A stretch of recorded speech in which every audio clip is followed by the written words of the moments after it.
سێ گەورە بازرگانی یاریکردن بە نرخی دۆلار لە شاری هەولێر دەستگیر کران. نەک شایستەی دارایی بەڵکو و پارەی پێویستی موچەش نەهاتووە. ئیمامێکی سوننە مەزهەب هۆشداری دەداتە کۆماری ئیسلامی ئێران. لا تیوار نیوزۆ سلااوتان لێبێت. من هودا عوسمان سێ هەواڵتان پێشکەش دەکەم.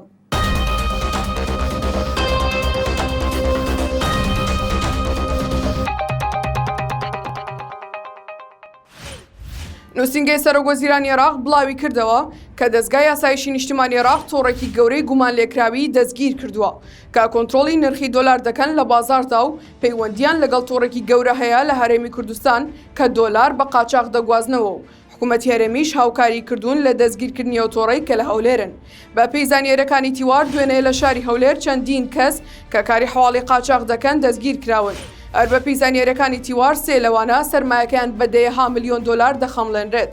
هەروە هەمان گروپ لە شاری سلێمانیش هەیە بە ئاشکرا دۆلار و ئاڵتون بە قاچاق ڕەوانەی دەرەوە دەکەن، بەڵام تا ئێستا نازانرێت بۆ دەستگیر ناکرێن.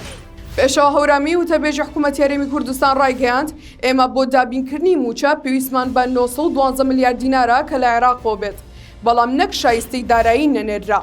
تەنانەت پارەی پێویستی موچەش نەنێررا و تەنیا 598 ملیار دینار واژۆی لەسەرکراوە کە بنێرێت بۆ موچەی موچەخۆرانی هەرێمی کوردستان. پێشەوە هەورامی وتیشی سەرۆکوەزیران مەسرور بارزانی لە کۆبوونەوەی ئەمڕۆی ئەنجومەنی وەزیران وەزارەتی دارایی ڕاستپارت بە خێرایی خشتەی موچە ڕابگەن و دەست بە دابەشکردنی موچە بکرێت و ئەو کورتهێنانانشی کە هەیە پڕ بکرێتەوە.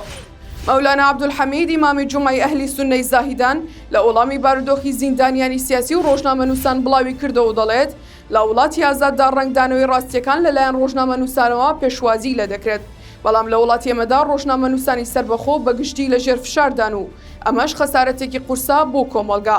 ئازادکردنی زیندانیانی سیاسی و بەتایبەت ڕۆژنامەنووسان خواستی خەڵکی ئێرانە. سێ هەواڵم پێشکەشکردن کاتێکی شات.